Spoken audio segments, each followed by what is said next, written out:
Well, good evening, everyone, and welcome to the Tom Ruth Speaker Series. It's Thursday, May 7th, and we've got a great show for you again tonight. The Tom Ruth Speaker Series was created in honor of our longtime beloved instructor of history emeritus, Tom Ruth, who taught at the Hill for 33 years and passed away in February 2016. I am quite confident that Tom would have loved speaker. Tonight's speaker is Kevin Steele, a parent of the class of 2020. Kevin Steele is the district attorney of Montgomery County, where Hill is located. Throughout his career, Kevin has been committed to seeking justice for victims, for defendants, and for the community. In addition to his administrative responsibilities as district attorney, Kevin continues to try cases in court, including several recent high-profile cases: the Commonwealth versus William H. Cosby Jr., and Commonwealth v. Kathleen Kane. At the time of the Kane prosecution, she was the elected Attorney General of Pennsylvania. These high-profile cases are just two of the thousands that Steele has handled in his years as a prosecutor. His prosecutions have involved all types of charges: drug trafficking, robberies, firearm offenses, sexual assaults, and many others. Beyond the courtroom, Kevin is committed to organizations. Kevin received a Master of Laws degree in Trial Advocacy from Temple University, a law degree from Penn State's Dickinson School of Law, and an undergraduate degree in criminal justice from the George Washington University. Kevin is also a graduate. We'll talk about that. And we're going to learn a lot about Kevin tonight. So Kevin, I'm going to bring you on board here in just a second. Hopefully people can see me. Kevin, hold on. I'm unmuting you. And I'm starting your video. Kevin, are you there? I am. Can you hear me? Can you hear me? But I can't see you yet. There we go. Now we can see. Okay. Great to see you, Kevin. Great to see you too. Can you see me? I can. Well, Kevin, you're there. There you are in your office. You're much more dressed up than I am, fighting crime every day here in Montgomery County.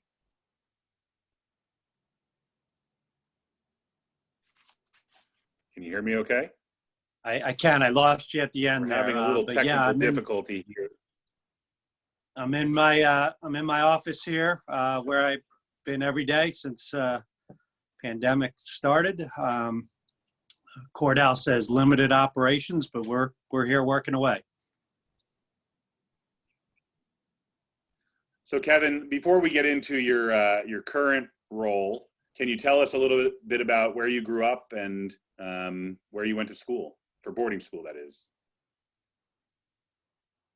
I grew up in this area, but went to boarding school at St. Andrews of Boca Raton, down in Boca Raton, Florida. So I was there for 10th, 11th, and 12th grade. Now, how did you end up as a boarding school student in Florida, being from the Philadelphia area? That was complicated, but I was looking at St. Andrews in Delaware, and my father and I were looking through some stuff, and I saw St. Andrews of Boca Raton, and I said, hey, how about this? And he had a business trip and went down, and it was a little different than our area here. There was lakes and palm trees and an alligator in the lake. So was a kind of a different experience than I had grown up with. Well, but you made it back to Pennsylvania and continued your education here at Penn State. I know you're a major advocate for Penn State. That's where your daughter Addie will be going, right, next year? Yes, she will. All right. Well, we definitely have a delay tonight, so we're going to make that work in our favor. Kevin, how did you get? Obviously, you were practicing law. How did you first get into becoming a prosecutor? What was the first step in becoming a prosecutor?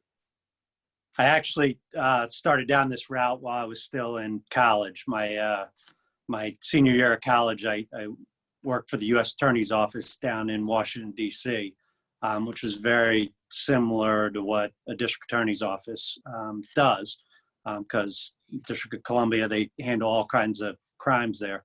And from there, I stayed in the field and haven't wavered from it. I worked in the Attorney General's office in Wilmington, Delaware. I was sworn for the first time as a prosecutor in Dauphin County, which encompasses Harrisburg, and actually got my break there when I was still in law school. Got full caseload and ended up doing jury trials before I took the bar exam. Is that even legal, Kevin? I got to ask.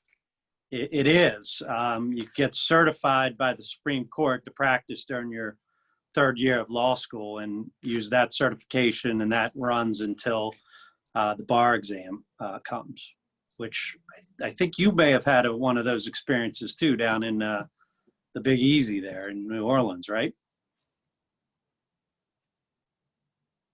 Well, yes, but that probably wasn't legal. I was not even in law school at the time. I was in college, but that's a story for another day. We're interviewing Kevin Steele, not Zach Lehman today, but I appreciate you bringing that up.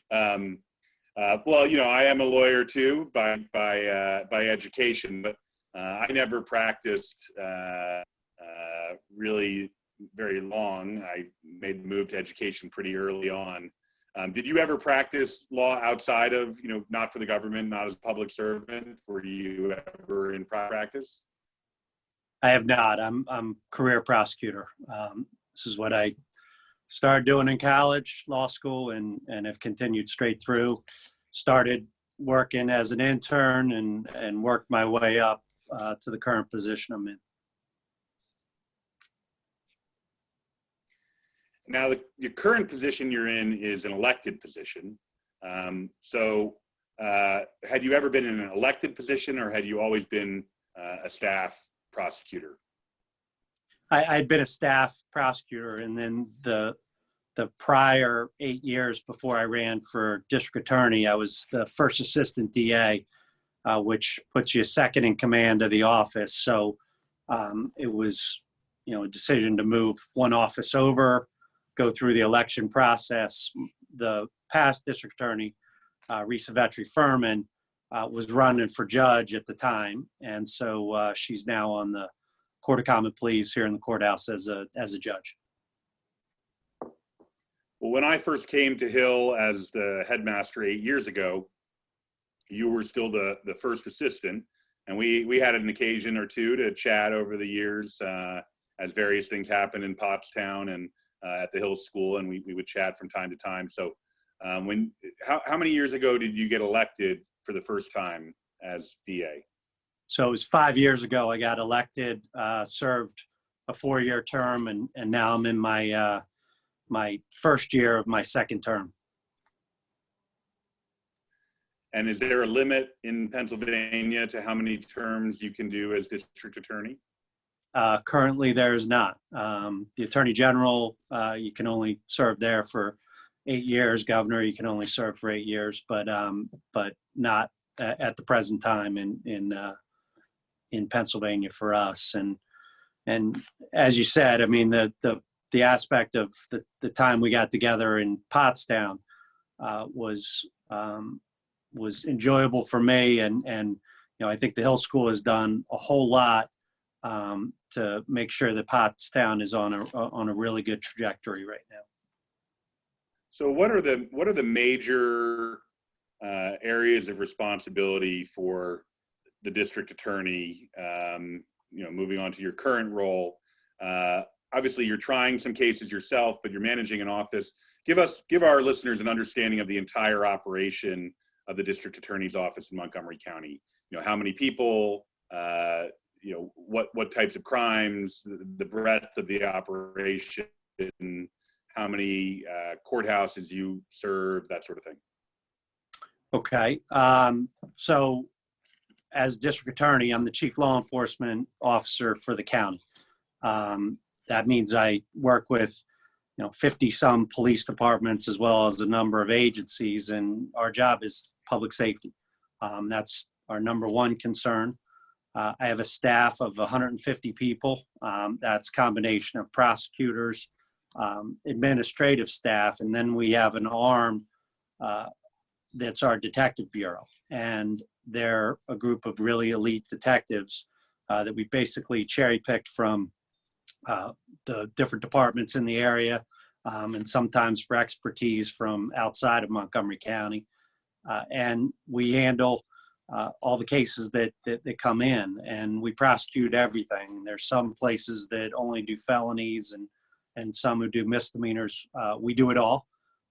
And we're responsible and work in tandem with all those police departments I mentioned. So, when there's a homicide that occurs, our homicide and our forensic unit will go to wherever that happened in the county and work with the local police, to investigate the cases. And we get involved with them very early and run on them until we solve them. Our solve rate is excellent.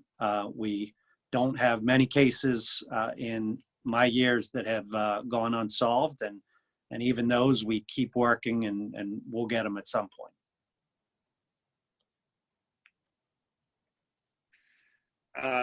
So how do you, as the district attorney, choose which cases that you will actually prosecute as opposed to one of your assistant DAs?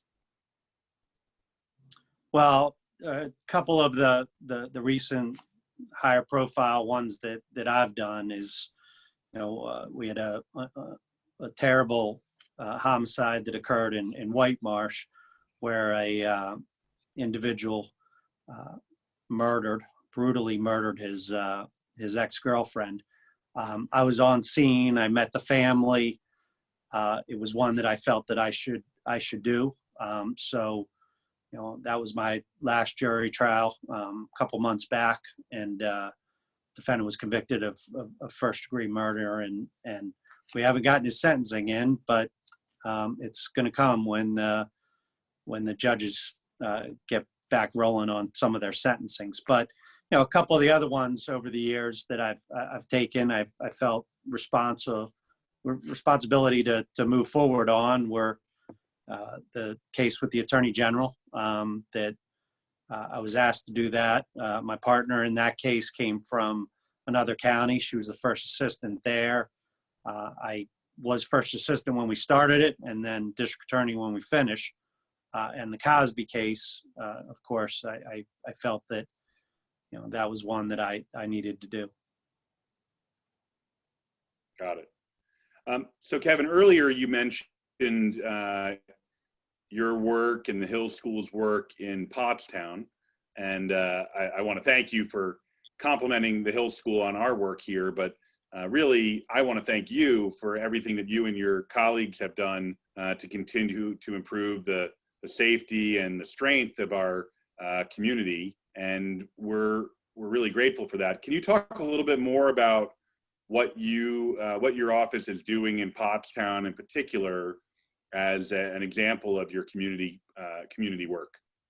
Okay.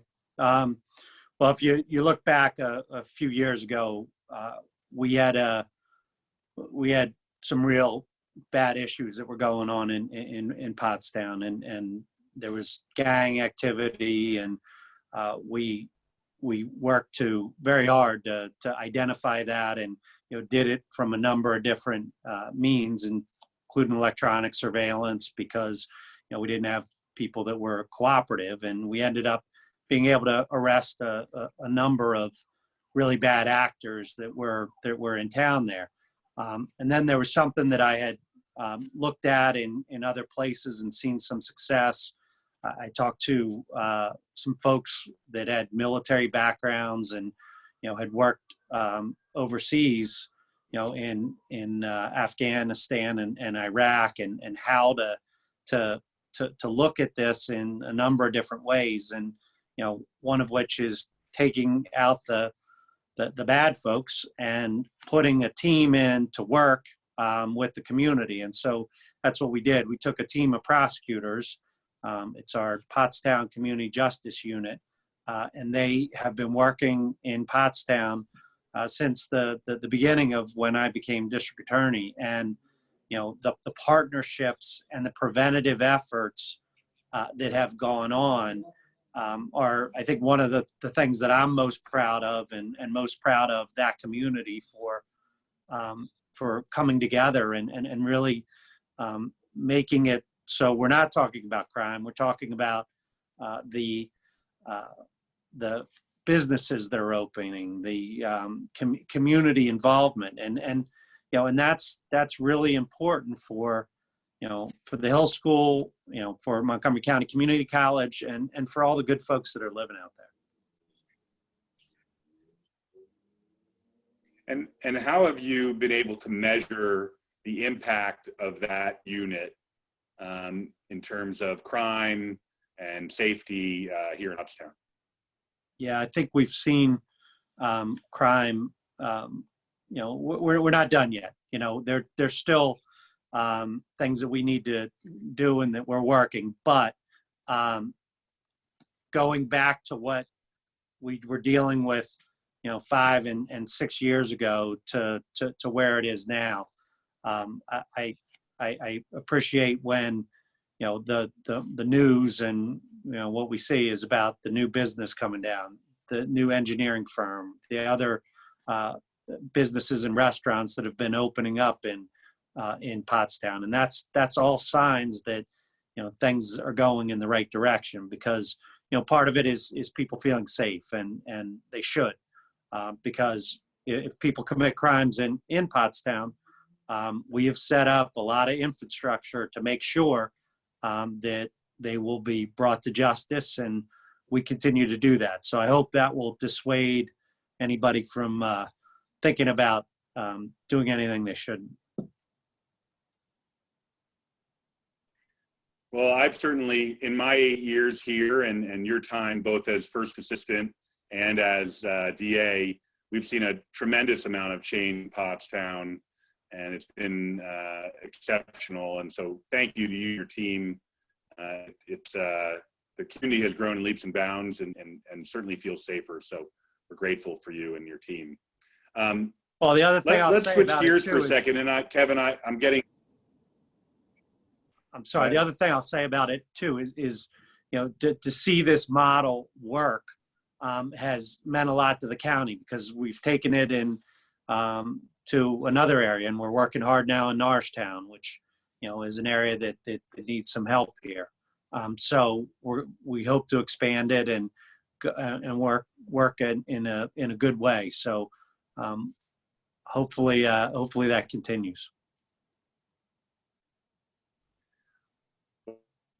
Well, I'm glad that we're able to the demonstration site, and the lessons that we're learning here in Pottstown can be used in other parts of the county. We hope that the Pottstown unit doesn't go anywhere. We need their help, as you said before. It still goes on. Let's switch gears for a second. Several months ago, everything changed in Pennsylvania and around the country, around the world, with COVID-19. Most of us have been staying home. You have not been staying home. You've been in your office. You've been in the lead law enforcement officer for our county. Let's start by understanding, how have things changed in terms of what you're doing on a daily basis with COVID-19 shutdown? Well, first and foremost, our law enforcement community has continued with their mission, and that hasn't stopped. And it's one of the things that I'm I'm very proud of this community for. They continue to answer 911 calls. They continue to arrest people that are doing bad things.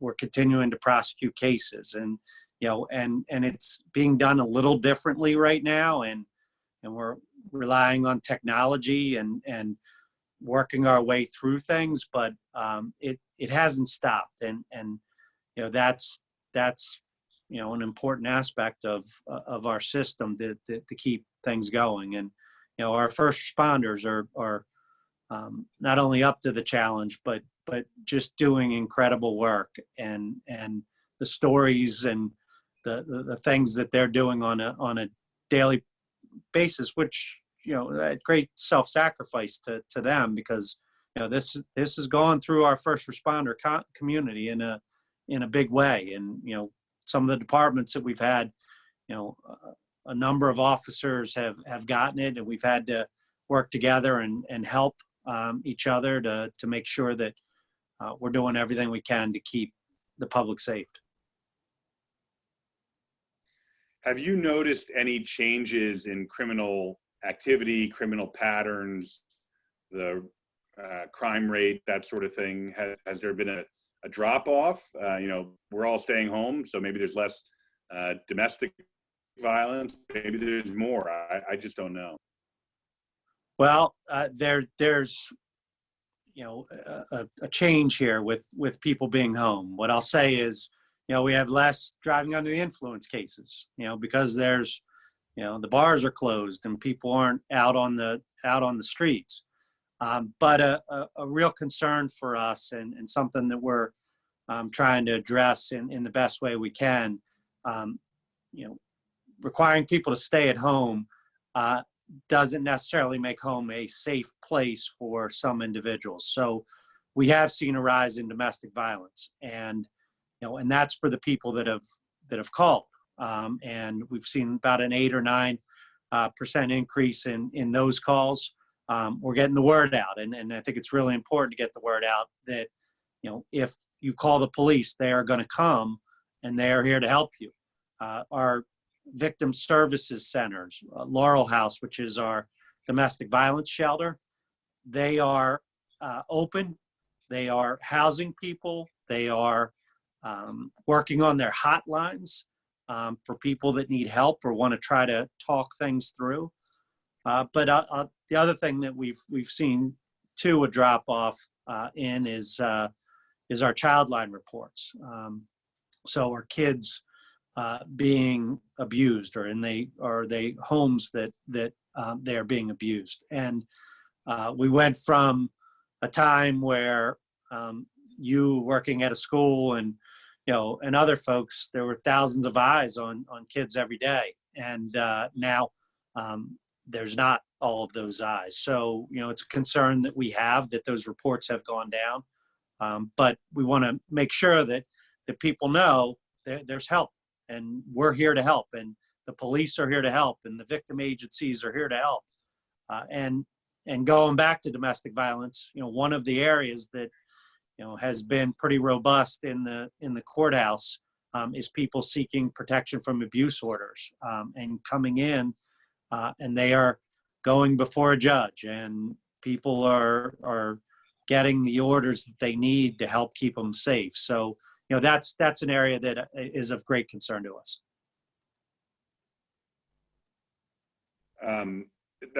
It's really insightful, or really helpful for us to think about that. Schools play a major role in protecting children, and I hadn't even thought about the fact that without kids at schools, they don't have caring teachers or caring adults that are seeing some of these things happening, or as many caring adults in their life that might be able to intervene. So that's something that we should all be thinking about. How about violent crime and drug crime? Has there been a reduction in that, in terms of just the number of people that are out and about, or is it because the streets are empty, there's more opportunity?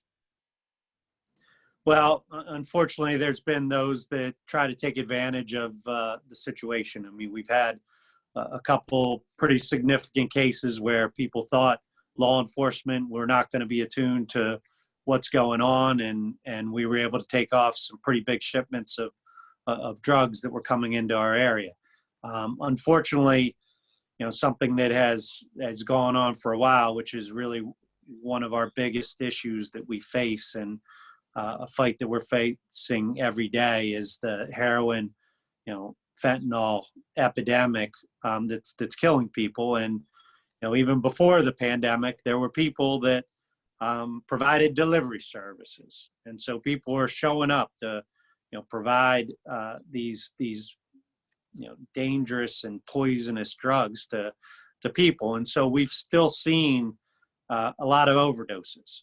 Now in the past couple weeks, that's gone down a little bit. And I work with the high intensity drug trafficking area. I'm the vice chair of our area, which encompasses about 10 or 12 counties. And what we're seeing is a little bit of the pipeline being interrupted, because I think when the strict measures that are going on, and it means there's less product out there. So we hope that'll save lives through this, but unfortunately, we've still seen too many deaths from overdoses. Are there any COVID-19 related crimes, basically new crimes that, I know there's some silliness going on where people have had to break up COVID-19 parties and that sort of thing. But is there any other sort of new developments that you're seeing now as a result of COVID-19? Well, early on this, we saw some folks that were trying to take advantage of businesses being closed, and were breaking into closed businesses, and we caught them, and they're in jail. And and jail is probably not a real attractive place to be anytime, but especially right now. So that's been the ramification, and we've talked about that and got that out. But the other thing we're seeing a lot of in our economic crime unit, and detectives have been working and trying to make sure that we get the word out. There's a lot of scams going on. There's a lot of people trying to take advantage of people and using the computers and going about things in a different way. And so, I want everybody to be aware, like when they click on something, that it's very likely to be a scam, and that goes across the board. I mean, I've had people try to do stuff to me, and they probably picked the wrong target when they do that. But we're staying on top of this, and really something that people need to be vigilant about. And with so many people not having the contact that they would usually, there's a lot of folks that are trying to take advantage of our elder population. So we're really trying to get that word out too, to make sure that people who are going through such difficult times aren't facing issues where their bank accounts are depleted by people who are taking advantage of them. Yeah, that's something that we definitely all need to be on the lookout for, in terms of that sort of electronic crime and the cure. We've got vaccines available or tests available, and that kind of thing that have been pretty popular in the news. On Friday, May 8th, the first set of counties are going to start reopening in Pennsylvania. We think Montgomery County probably is in at least the second wave, maybe the third wave of counties that will be open in the next few weeks. How do you see things changing once the county starts to reopen, both for business and activity? Are you planning a fundamental change in how you're doing your policing and how you're working with local police units? I think it's gonna occur slowly, and we've been blessed here in Montgomery County to have the chair of our board of commissioners, who's a doctor, and she's been on this from the beginning, and has gotten the tests that we needed, and have kept us going in the right direction. And I think we've identified a lot of cases, and we were the epicenter at one point, or called that. I don't know that that was accurate. That was just us being ahead with the testing of a lot of areas that you've seen gone a much worse way. And unfortunately, a lot of our deaths have been in the senior homes here in the county. But in terms of policing and what we're doing, we're going to continue on in doing our job, and the police are continuing on to work really hard to keep the public safe. And and I think it's something that we look around, and if you look towards Philadelphia or some other places where they may have taken a little different approach than we have, we have put this out and continue to put it out that we're arresting people, we're prosecuting people, and we will continue to do that. And I hope by putting that word out, that helps keep our community safe and dissuades people from coming into our community to commit crime, which we see a lot of. But with the court system and how this is going to go, one of the most difficult and concerning areas to me, because we take an oath to uphold the Constitution of the United States and the Constitution of our Commonwealth here, and one of those important rights that people have, and this is for defendants and victims, are jury trials. And unfortunately, right now, because of safety measures and the difficulties with that, we're not having jury trials. So, I look forward to the point in time when it's safe enough for us to go back and do that and give a measure of justice for victims and hold people accountable that have committed crimes. But until then, we're going to slowly ramp back up. We have a couple courts going now. We're going to start taking some guilty pleas. We're going to start doing some sentencings. Our preliminary hearings, which go on in 30 courtrooms across the county. June 1st, they're going to be up and running, and we're going to have prosecutors in every single one of those courtrooms to try to help get us back up to speed and get where we need to be. Well, we're obviously working really hard here at Hill to get our operations back up and running, and so we're always interested in learning from how other organizations are doing their work. What will that courtroom look like in the early phases? Will jurors be wearing masks? Will judges and bailiffs be wearing masks? Will prosecutors and defendants be wearing masks? Will people be spread out? Will the jury box be larger? How will you do all of those things? Have you started thinking about that? Yeah, I think that's one of the things that we're having meetings on.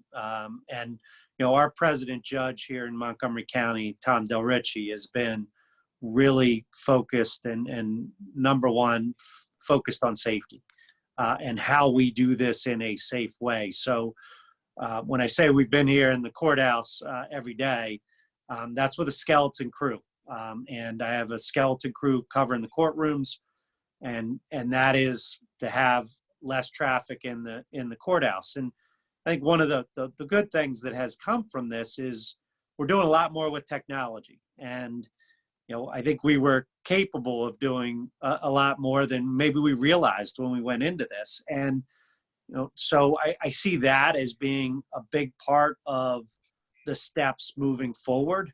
I think there's going to be a lot more use of technology. There's, right now, instead of transporting defendants from the prisons to a courtroom, we're doing it by video, where they're staying in their institution, and we're doing everything behind the camera, whether it's Zoom or Teams, and different avenues to do this. So I see a lot more of that coming as we work our way back into whatever our new normal is going to be. One of the things that we've learned, we think that there are some things that we're going to carry from Virtual Hill into our normal practice, even beyond the transition period.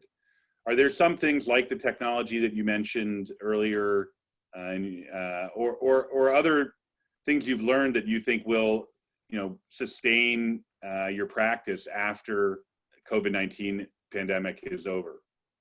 You bet. I mean, and for the assistant DAs that we have not been able to bring back into the courthouse here, they've been working constantly, and they've been able to do team meetings, and they've been able to work through and do educational programs and getting things ready, and putting us in the best position that we can be when we start back up. And I think recognizing how well you've done with things at the Hill in terms of using the technology and how it can be used in the future is really terrific. And a school like Penn State, where I served on the board of trustees, a big part of Penn State and one of the fastest growing areas for the past 10 years has been a world campus where you have people in the military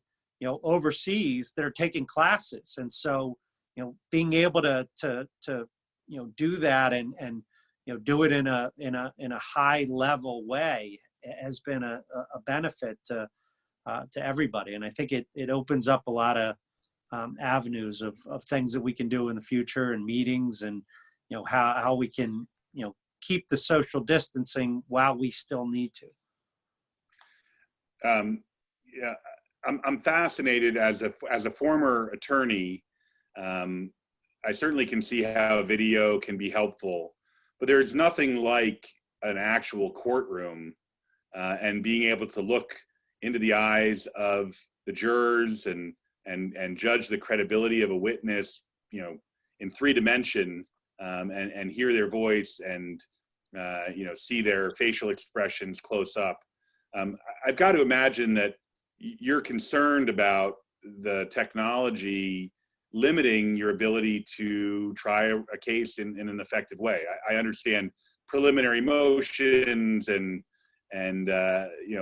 legal arguments, but an actual jury trial has got to be a very difficult thing to do by video.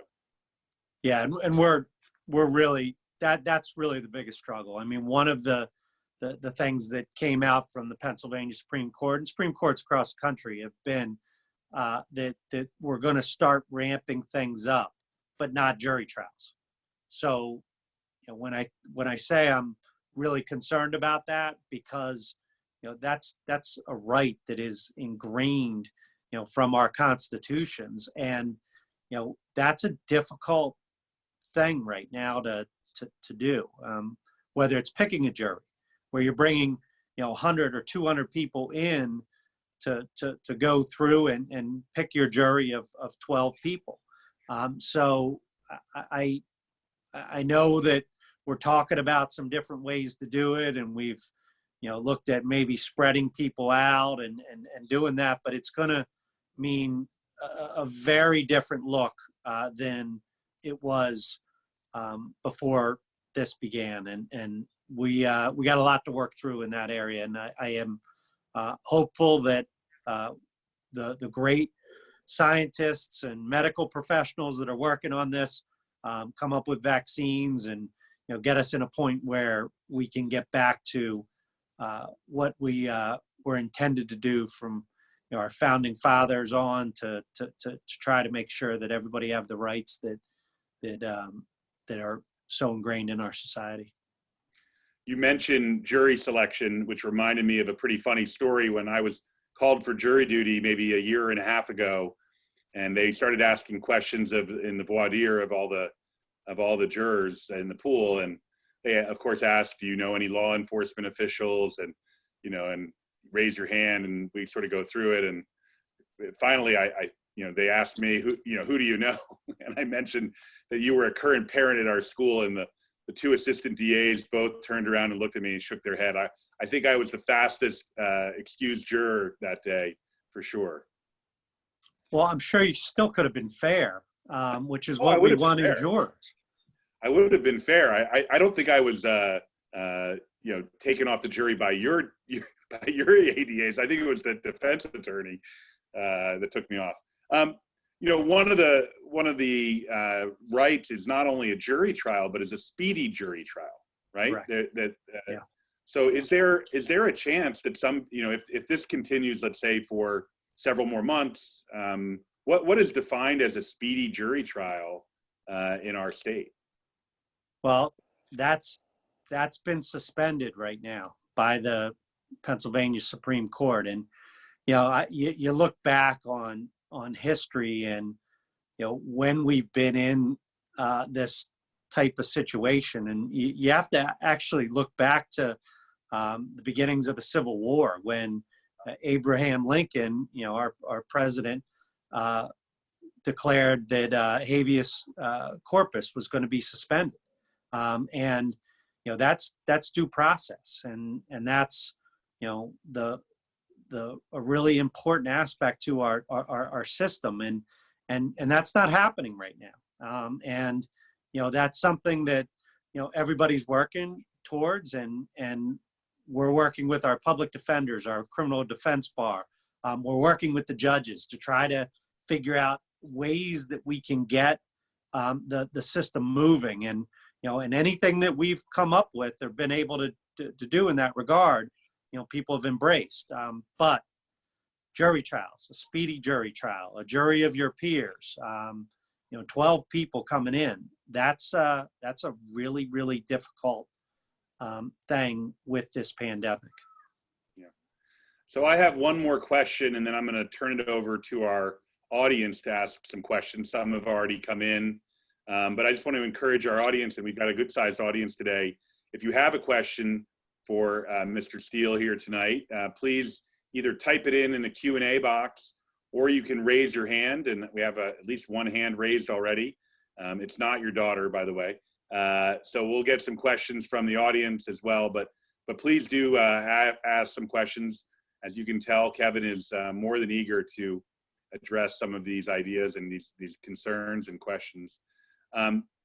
Kevin, one of the issues, and I know it's not a criminal issue per se, but many employers and schools and other organizations who are trying to go back to work are concerned with the liability that goes along with the potential liability of an employee or a student contracting COVID-19 at a place of employment or school, and suing that organization for not taking enough precautions to prevent you from getting COVID-19. What do you think are the chances that Pennsylvania will create a safe harbor of some kind for liability in that regard? Again, I know it's more of a civil issue, but I'm curious what your opinions are there. Yeah, I do think it's likely, but it's something that we're all going to continue to struggle with, and you have certain people and populations that are more vulnerable than others, and so trying to address that in the best way we can, and and that's really the aspects that we're working through here in the courthouse. How do we do this in a safe way? And I think it's pretty fluid, because we're not certain on how this is going. There was a time where we believed that once you got it, you're going to be immune. Well, that may not be the case, and so we have to look at the science and the medicine behind this, and and take our advice from them, and but that doesn't affect the fact that we have to continue to do our jobs. And I've looked at this, and I think my team looks at this. When you get elected to one of these positions, you become public property, and and that's why I'm here and doing what we're doing, and if that means us being exposed to it, then that's what has to happen, and that's what our first responder community has faced. You gotta do the job, and I think that's part of the struggle here, where we're going to continue to do it in the safest way we can, but there is very likely to be exposure. All right. Well, we have our first question. It's from one of our students. I'm unmuting her now. This is Greta. Greta, who's a fifth former here at the Hill. Greta, can you hear me? I can. Hi. Hi, Greta. Would you like? So I wanted to ask. Go ahead. I wanted to ask you how you manage disputes with federal prosecutors over jurisdiction. Well, Greta, we don't have too many of those disputes. We work pretty closely with the U.S. Attorney's Office. There are times that we take cases down there. I have a number of assistant district attorneys that work for me that are cross-sworn. So in certain cases, we take them federally if it meets certain criteria. But their case selection is more limited than ours is. They don't, have the number of cases. Many of our assistant DAs are carrying 200 to 250 cases at any given time, and the U.S. attorneys are their caseload is much smaller. Greta, do you have another question? I don't. Thank you very much. All right, Greta. Well, Greta, are you involved in the jury trial here at the Hill School? The show, I am, yeah. So I don't know if Kevin knows this. We're doing a virtual theater production next week, or I guess it's 2 weeks from now, called Jury Trial. So we've devised sort of a virtual version of 12 Angry Men. We have 3 different casts that are doing it with 3 different endings. And so Greta is one of the actors in that performance, I guess. Right, Greta? I am, yeah. What role do you play, Greta? I'm honestly not sure if I can tell you. Mr. McGriff likes to keep a shroud of secrecy, so I'm not sure what I can and can't say. So I'll play on the safe side. Are you a prosecutor? Are you a witness? Are you I'm a juror. defendant? I'll say that. I'm a juror. She's a juror. Okay. Well, I am. so apparently you can have a jury trial during this time, Kevin. Well, Greta, I want you to know that the high-profile cases that we talked about, Kathleen Kane, as well as William H. Cosby Jr., both of the 4-person on both of those juries was a woman, and they were very strong about seeking justice. So I hope it goes well here for you. Oh, thank you very much.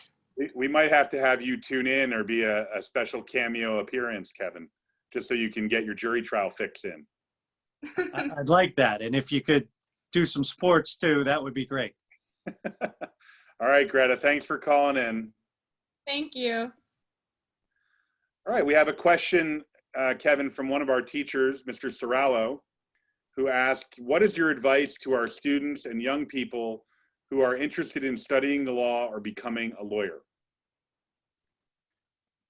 Well, I would say that, you have to find a passion for it. And I look back at, a lot of the folks that I went to law school with and the folks that came in with me that had gone out and done some work, first, to know that this is something that they really wanted to do. And for me, I knew very early on, I was a criminal justice major in college, got my field experience and, was really focused on doing this work to try to make a difference in people's life.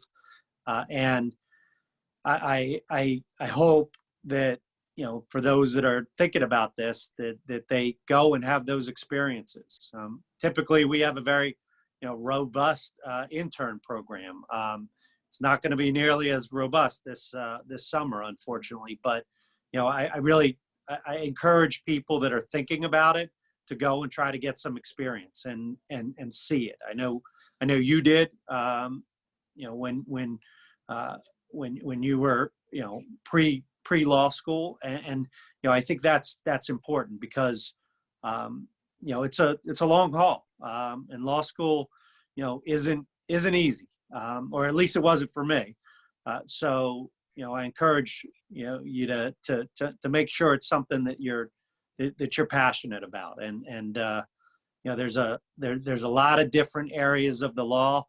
Come from a family of lawyers, everybody doing different things, and they all love it. But yeah, it's different. And there's a lot of different fields that you can go in from there. So I would encourage everybody to get some experience and know what they're getting into.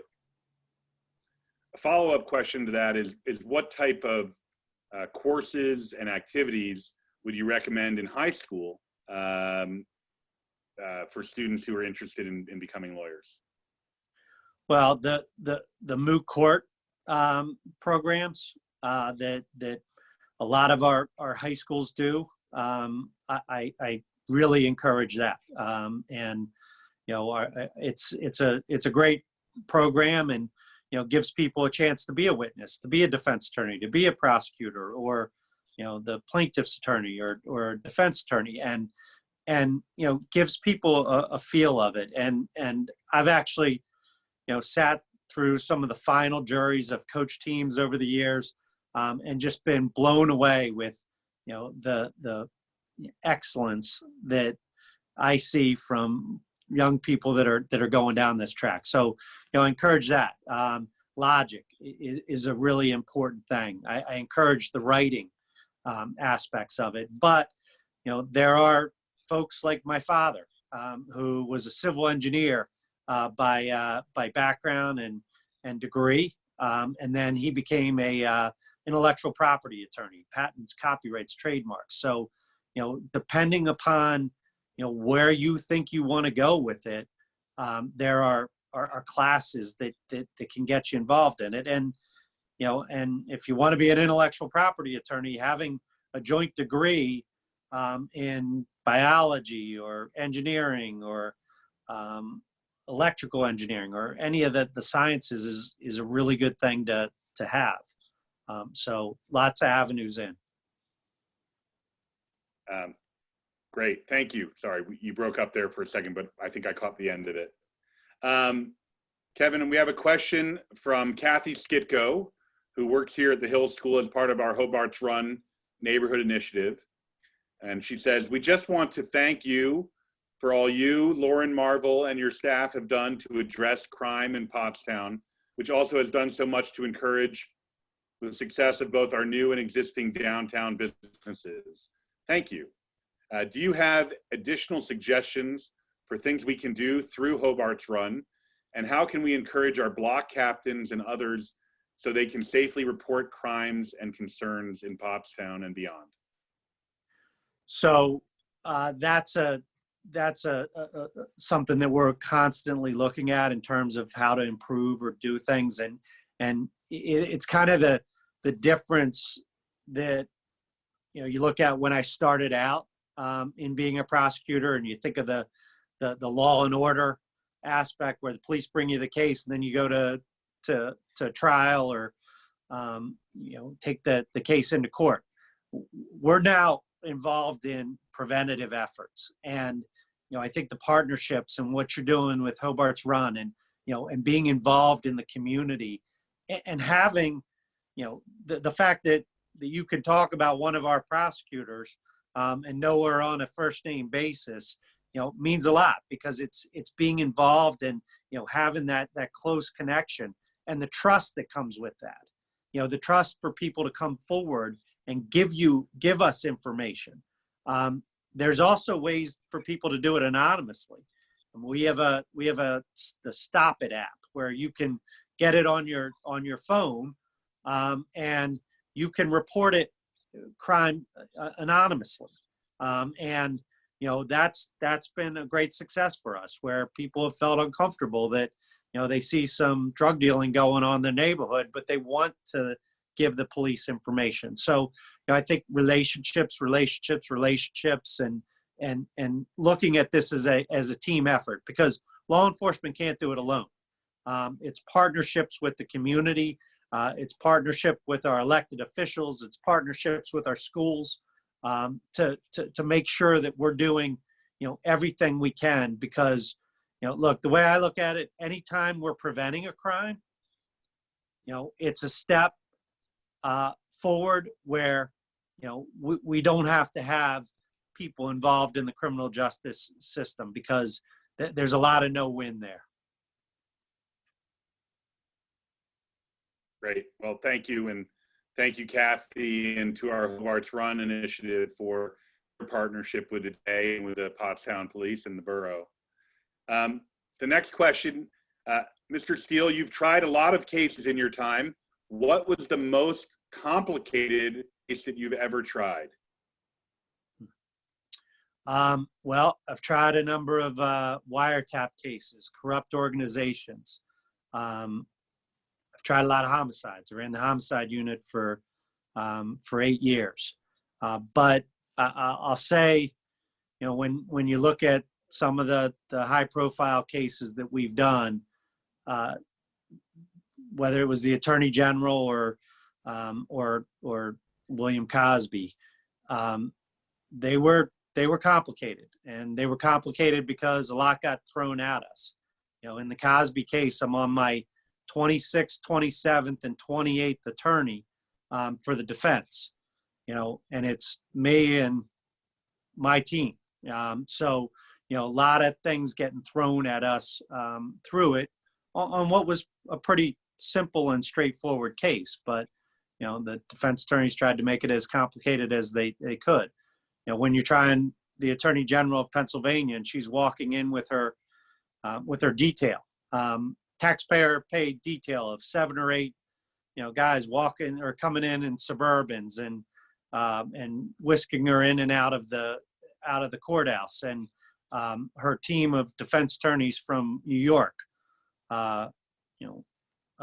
some former mob attorneys that came down to represent her, made it complicated because you're getting a lot of paper thrown at you in those type of cases. But I come back to the team and everybody pulling together, and I think what we've been able to establish here over the decades that I've been in this office prepared us to face those. And I don't think there's anything that we would not be prepared to handle at this point in time. So, I also say that the homicide cases, and where you have to speak for somebody whose life has been taken and speaking for the dead, they're difficult, and there are a lot of pressure to make sure that you get the right thing done. And I've handled cases where children have been killed, grandmothers have been killed.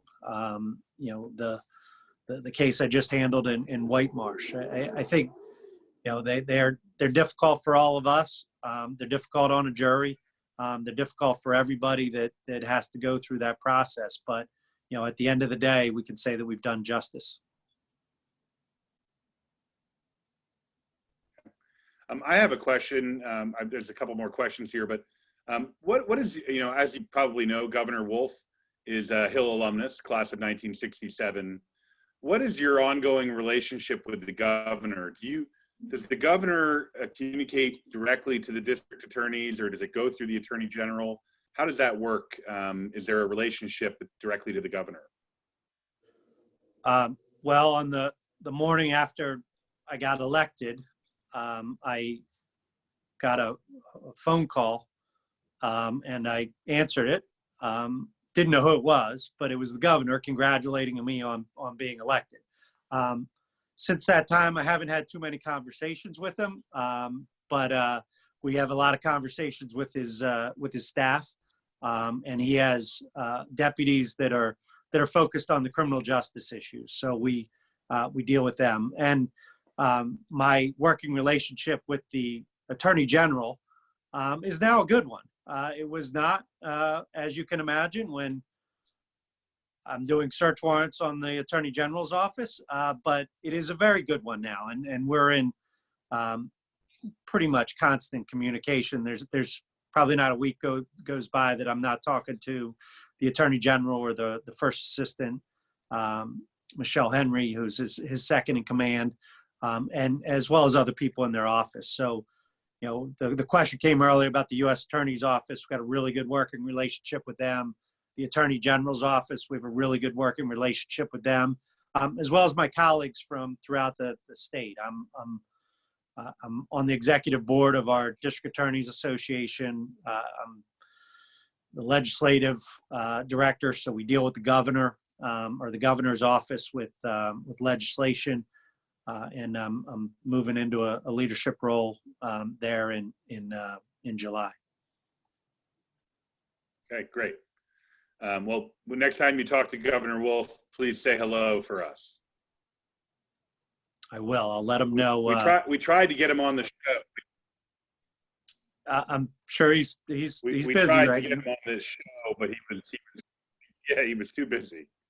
Yeah. In any event. Okay, next question comes from one of our students who's currently in Ecuador, and he would like to know what type of strategy used by a civil rights movement do you think has been the most successful to create positive change in the U.S. legal system?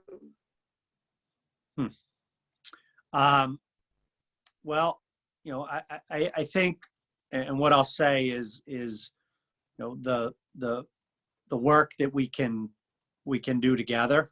I have very good working relationships with civil rights attorneys. I have very good working relationships with our defense attorneys or defense bar, and it's tackling the problems together. We work within the adversary system, so by the time we get to court and we're trying a case, you know, that is where the adversary system is at its core, but all the aspects of it prior to that, and you know, the fact that, you know, we as prosecutors represent everybody in the system. We represent victims. We represent the police. We represent the defendants, and we take that role very seriously. So when we're working through and getting things accomplished, and things we've gotten accomplished here in Montgomery County, you know, have been in partnership with our public defender's office.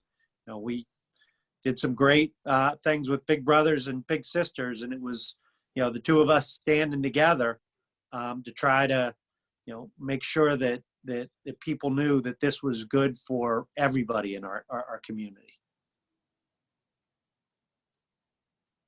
Thank you. One of our alumni would like to know, what is the most important thing you think you do as a leader to guide your team? Well, when you're in a time like we are right now, I think it's been really important to keep people motivated and keep people focused on our mission. So I'm having communications with as many of our staff as often as I can, and I think everybody is going through a lot of difficulties here. People have young families, and they're, you know, doing the same things that you know, your families are doing, with, you know, trying to make sure that their kids are doing the educational things that they need to, and then trying to work a job and trying to do that at the level that we are accustomed to. So, you know, communication, motivation, focus on mission, those are really, really critical at this juncture. And it's easy for people to become pessimistic about the future because they don't see us coming out of this quickly. And a lot of the news that we get is not encouraging. But, you know, I really believe, you know, that we have to focus and stay within ourselves and do what we can to continue to make a difference in people's lives. And as long as we're focused on that, we're gonna be okay. Kevin, you are a parent of, you have children in 3 different schools, I believe. you're about to become the parent of a college student.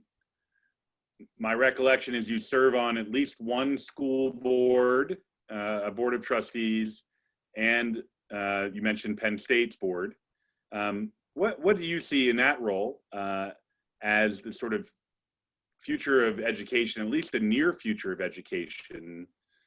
How are you in your governance roles and in your parenting roles thinking about schools, taking off your lawyer's hat for a minute?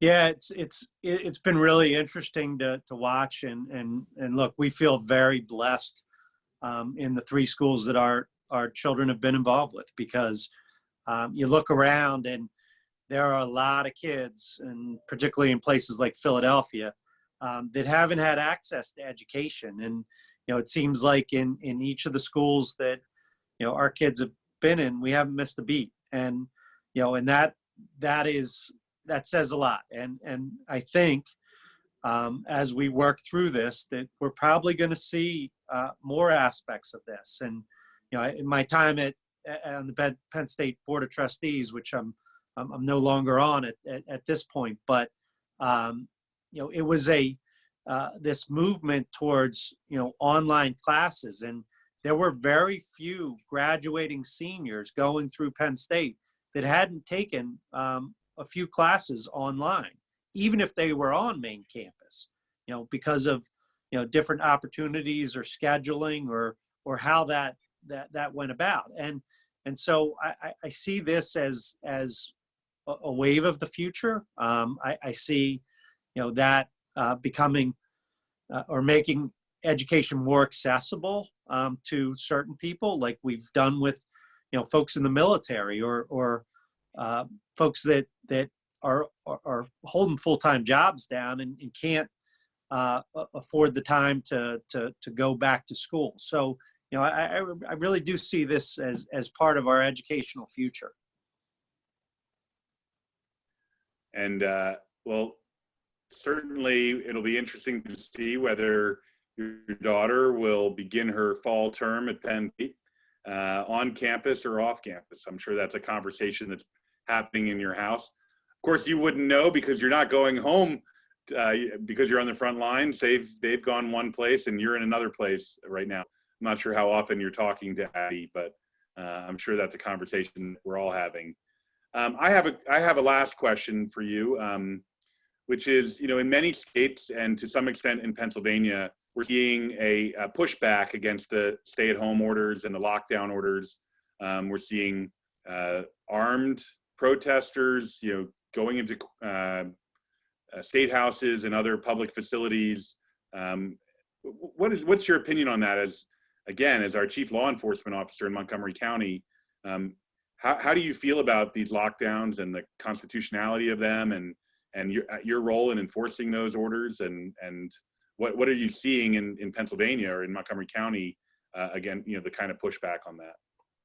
Yeah, thankfully we haven't seen what has developed in a lot of different places across our country, but we've worked really closely with things, and our law enforcement community, and when the orders started coming out from the governor's office in the beginning, we were doing daily meetings and advice with the police, and really our effort has been to first off try to reason with people and use the tactics that our law enforcement community has been really good at in terms of diffusing these situations, and we've really seen a lot of success. And I think most people want to do the right thing, and so when you talk to people and work through them, we're usually coming to the right conclusion on things. And so we haven't had a lot of citations or closing of businesses or doing that, and I think that's a tribute to the people in Montgomery County that are really taking this seriously and hopefully are saving lives through it. I know it's frustrating. 1 in 4 Americans doesn't have a job right now, and and then that's a really difficult circumstance for people to be under. And, I think it leads to a lot of tensions, but, we're better together and, working alongside each other. And so I hope that will continue. And I hope we're moving in a direction where the self-imprisonment that's going on here with so many of us is not something that we're going to have too far in the future. Well, I agree with that sentiment for sure, Kevin. Thank you for spending an hour with us tonight. I hope that you'll get one of those jury trials in pretty soon. I don't think I'll be on the jury. I don't think they'd allow me, but we'll look forward to hearing about that when the time comes. And I hope that you and your family stay safe and healthy. And thank you to you and your colleagues, first responders on the front line that are doing so much for our communities. Well, and thank you. I mean, I can't tell you how much the partnership has meant for me and in our community and for Pottstown. And you've been an integral part of that. And so whatever you need. Yeah, I used to say that the only phone number I knew by heart was Kevin Steele's. Everything else was on speed dial, but I knew your number pretty well. So I look forward to seeing you also just like on a basketball sideline. That's my favorite time to chat. So thanks for doing this tonight, Kevin, and stay safe, all right? Mine too. Thank you. All right. Well, it's been great to have Kevin on the show. Coming up pretty soon, a week from tonight, we'll have Colonel Pete Sniffen, class of 1981, also a parent of a class of 19. His daughter Amelia graduated last year. Colonel Sniffen is a chaplain at the U.S. Army War College in Carlisle, Pennsylvania. We've been looking forward to hearing from him. And then about a week later, we'll be hearing from Senator Pat Toomey, who is a current parent of another senior along with Addie, his son Patrick, and is the U.S. Senator for Pennsylvania. So a good show coming up next week and the week after that. We won't be having a show next Tuesday, so take the night off and spend it with your family. Kevin, thanks again for joining us, and we'll see you next time.